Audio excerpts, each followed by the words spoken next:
Hi, I'm Michael Sullivan, the local Queens hot dog vendor. Come on outside and freeze to death and have a hot dog. You're watching Studio Q.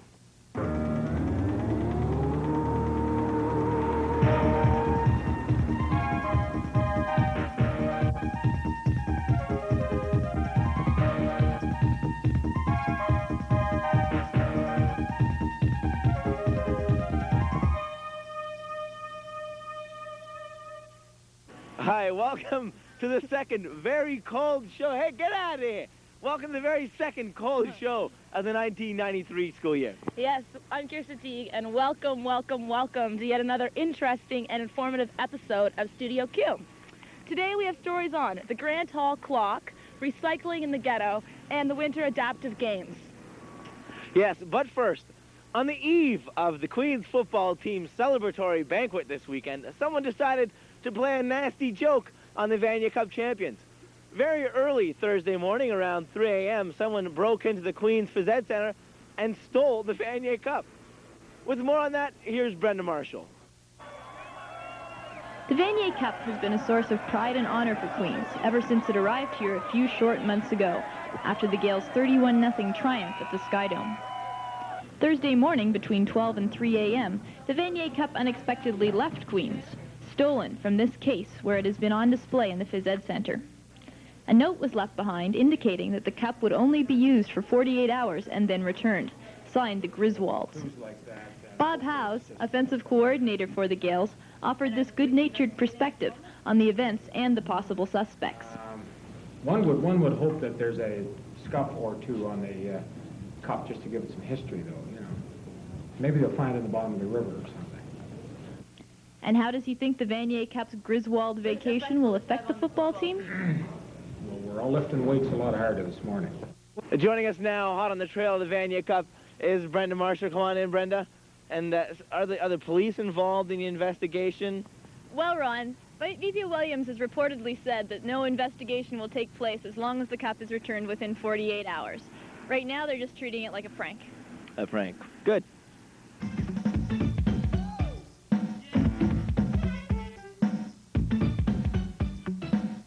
Now we turn to look at an issue which is the root of a great deal of anger and controversy here on campus. Cedric Schubert, a professor here at Queens, has recently served a 1-month jail term after being convicted of sexually assaulting his stepdaughter.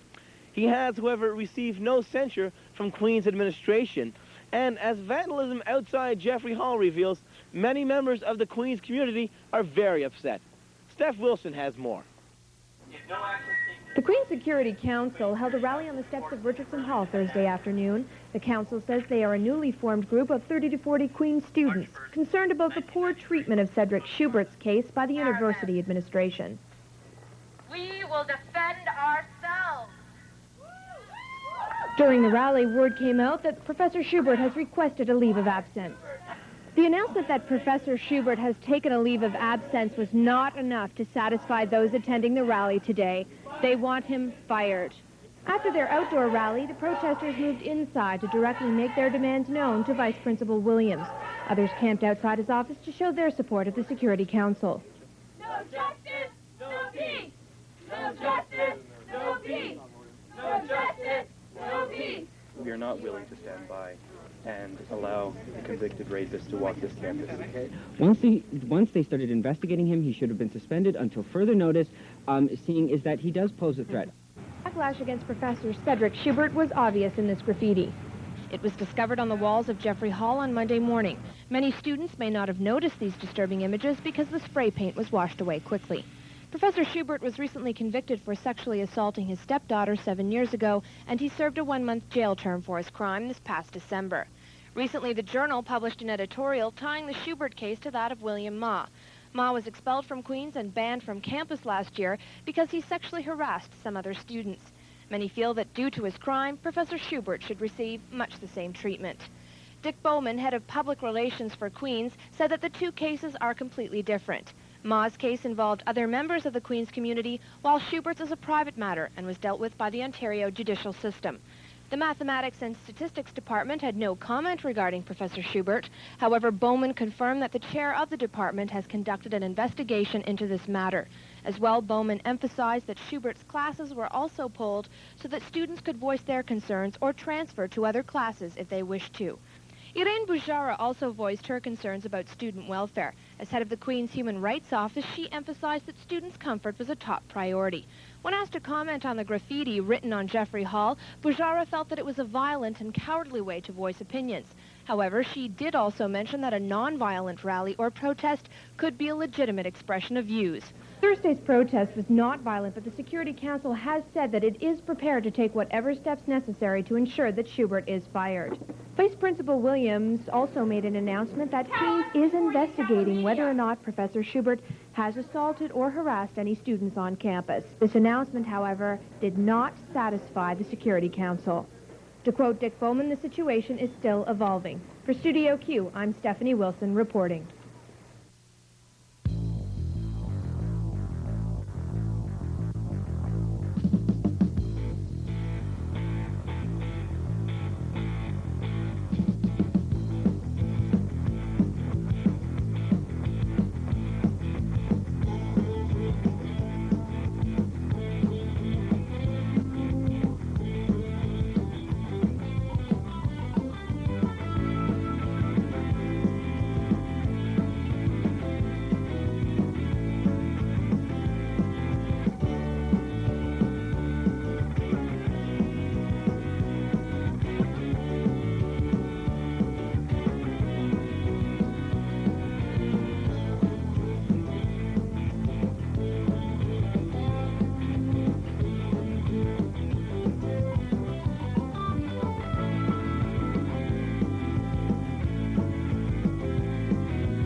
For the entire period of time that I've been at Queen's University, the Grant Hall clock tower has been reading the wrong time.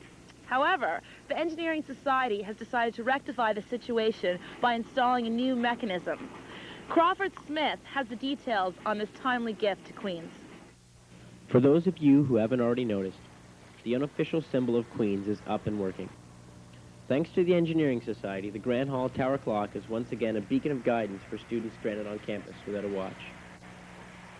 In a celebration last Friday marking 100 years of applied science at Queen's, a new electronic clock was put into motion. The ceremony marked the culmination of a project which began last March with the selection of Heather Wright as chair of the NSOC Centennial Committee. Originally, it was done by Nathan Fellows Dupuis, finished in March of 1905. That was when it was actually turned on. And the job wasn't cheap. The clock, supplied by Abernathy & Son in Toronto, cost the Engineering Society nearly $30,000. But don't worry about the money. According to Wright, through smokers and valuable donations by alumni, NSOC is right on pace with their fundraising. The ceremony itself was highlighted by a speech by Dean of Engineering, Carl Hamaker, who celebrated student initiative. A number of people have proposed fixing the clock, but it was up to students to do the job. NSOC President Greg Alexander and fourth-year engineering student Alicia Main also gave tribute to the students and faculty at Queen's, while Karina Kojin and Martin Ridlow entertained the crowd with a sketch comparing past to present. And finally, in good Queen's tradition, the actual switching on of the clock at precisely 9 o'clock was marked by bagpiper Andrew Siprick. As for the old hands and mechanism, they were handed over to Alumni Affairs, where they will be stored along with other of Mr. Dupuis' accomplishments. Well, Queen's is once again on time, and all students should feel proud of the work that the Engineering Society did. Because as Dean Hamaker himself said, these are the types of projects which reveal the character of students, faculty, and alumni alike. For Studio Q, I'm Crawford Smith, reporting.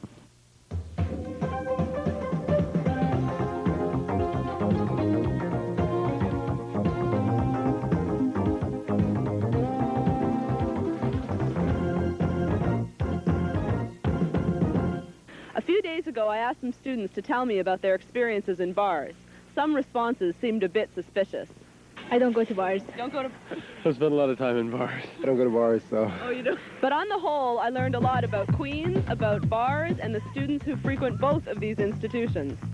He puked all over a table, and then somebody else I was drunk with, and one of my buddies started picking out some chicken that he... He'll reach over to a perfect stranger's cup and puke in it. Saw someone actually at the Peel pub, I believe, after a Kill-McGill game, hurling underneath the table. Seen people throw up. That was pretty funny, eh, Dave? No? No. Not funny. Went to burp and she shot out all over the table and herself. I don't usually remember what goes on in bars, really. Terrific green fluorescent underwear that someone showed me. It was very nice, twice. A guy pulled down his pants and started dancing around. There's a couple of guys that started stripping down and changing clothes, but I got naked at a bar once. I couldn't see it because it happened to me, but my friend says it's the funny thing he's seen. Help me out, people! Well, stand up on the top of the table and say, I have an integral. It was completely blasted after a few pitchers and fell backwards, and two bouncers were right there to catch me right under the arms and then tossed me out in the street. Drink with their feet. I remember a friend back in the Breezeway in Newfoundland sleeping under a table. My friend Rich dumped a pitcher of beer over his own head. Yeah, no I didn't. No. Not true. A guy doing flares, gymnastic flares on a table, drunk, until he falls off. I was at Alfie's once, and the table was full of like 10 pitchers, and there was this guy who was sitting on the booth. Oh, I saw a guy get a beer thrown in his face in Alfie's. A pitcher, half pitcher. Yeah. He decided to jump on the table, and so we walked on the table, and the table spilled, table fell over, and all 10 pitchers spilled. I managed to successfully talk myself out of getting the crap beaten out of me by a guy whose whole table full of beers and glasses I knocked over. This is Lenore McAdam for Studio Q. And, that was it. But that's not the funniest thing. I can't recall the funniest thing I've ever seen in a bar, but maybe, help you out. Well, the funniest thing, I haven't seen it yet, but we're playing Alfie's on Tuesday night. I'm a band, and I think it'll be probably pretty funny.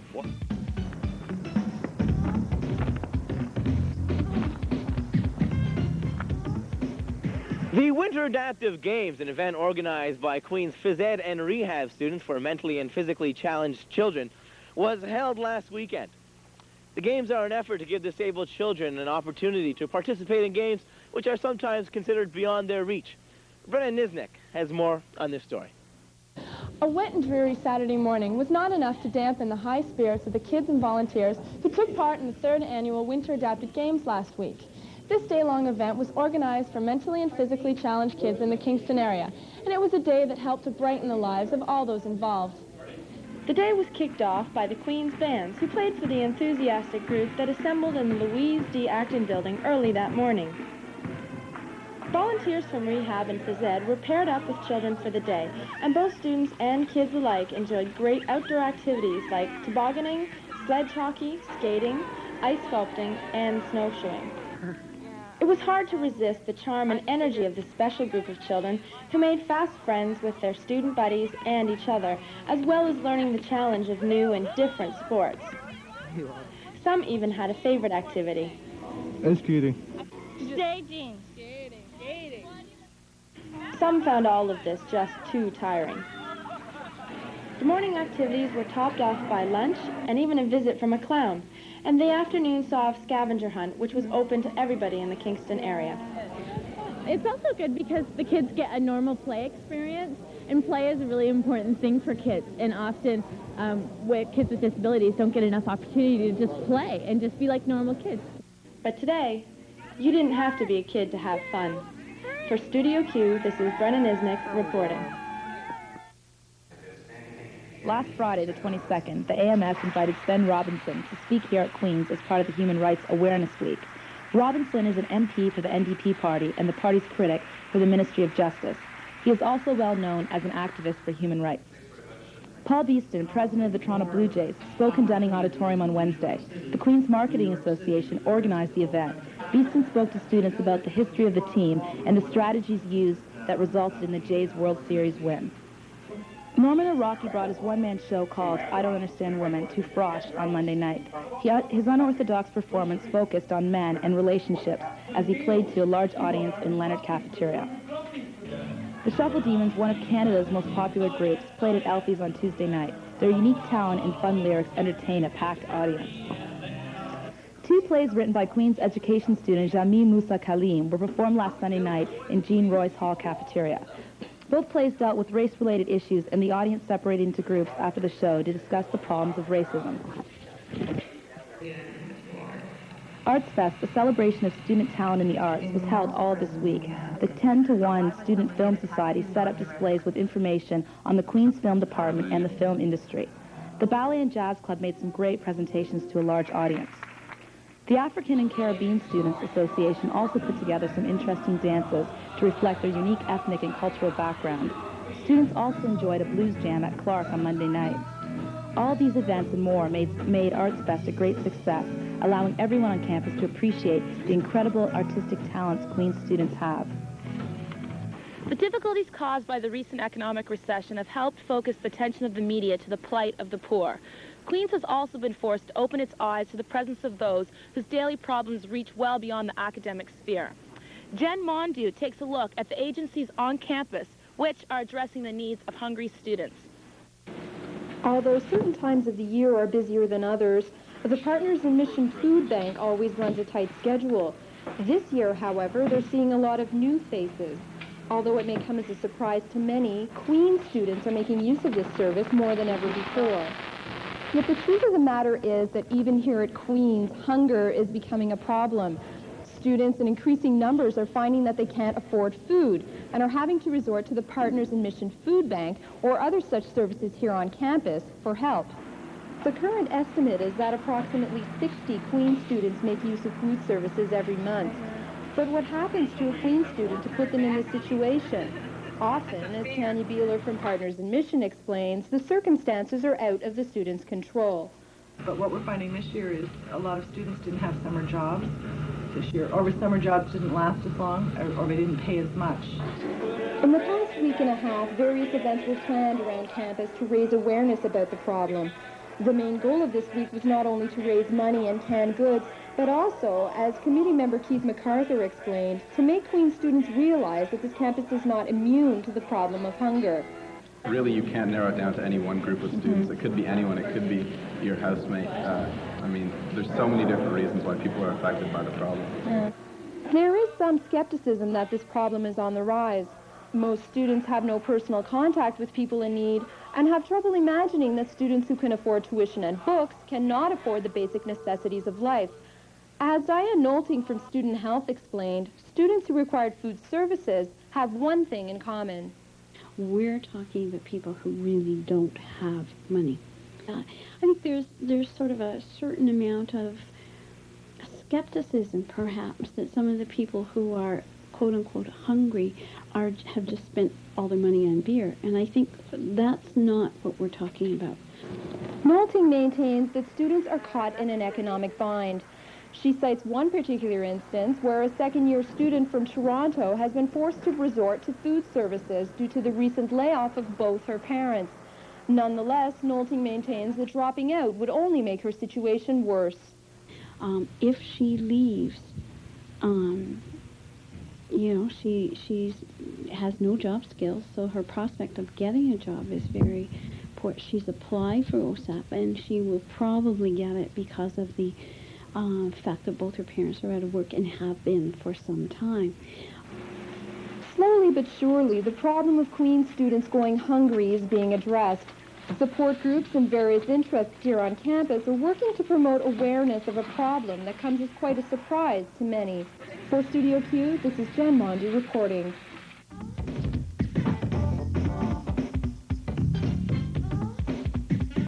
Okay, Ron, I'm going to ask you a few questions pertaining to your general level of friendliness towards the environment. Okay.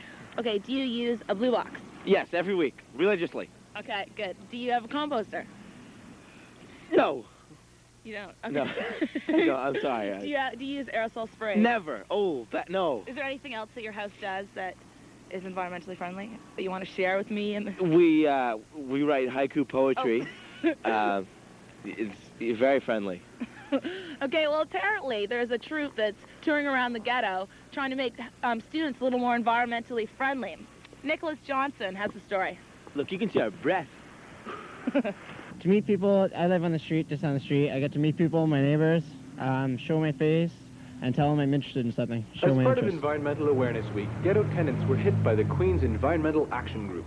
Pairs of volunteers canvassed door-to-door, handing out a 6-page leaflet with information on how to reduce waste, recipes for natural, homemade cleaning products, and tips on how to be more energy efficient in general. Kristen Lundell coordinates the Greening the Ghetto project. We're encouraging people to refuse and reduce, as opposed to merely recycling. It was pretty cold this week, so it was always nice to be invited into someone's house to give out free advice and free scouring powder. Packed in recycled bags, of course. The teams also occasionally performed an environmental audit, a questionnaire which evaluates how environmentally friendly you are. Not everybody scored very high, but a few people surprised the auditors with their initiative. Or do you want our non-toxic cleaner that we've made? It's borax and baking soda. Oh, I use, that's really good. Do you take your own bags or containers when you go shopping? Sometimes. Sometimes. Do you buy in bulk? Yes, definitely. It's nice to see that a few people care about what they buy and the way they use energy resources. But are we, the general public, making any real headway in terms of being aware of the consequences of our commercial choices? And if we are aware, do we show it in our actions? Are we taking shorter showers, hanging our clothes to dry, composting, and bringing our own bags to the supermarket? Just a few of the recommendations in the Ghetto Green Guide? There's a difference between awareness and action. I think awareness, in many cases, there's a great deal of awareness. However, that is not being translated into action. And that's why we're doing the Greening the Ghetto campaign, because we feel that there's a lot more that people can be doing. The Greening the Ghetto volunteers realize that it's not easy for us to change our lifestyles, and it certainly won't happen overnight. But we owe it to ourselves and our children to transform our concern into action. So let's turn down the heat when no one's home, and let's think a little longer about the products we buy. It's never too early to make changes like those. For Studio Q, I'm Nicholas Johnson. OHIP's announcement that it will no longer absorb the full cost of medical certificates for students who are unable to write exams has prompted some examination of the need for such documentation. With more, here's Juliet Napton. Student health has resembled a soap opera on campus this year, experiencing financial difficulties, departure mid-year of Director Dr. McSherry, and facing an uncertain future. Now, the Ontario Government Medical Insurance, OHIP, is cutting costs and restricting the health problems it will cover.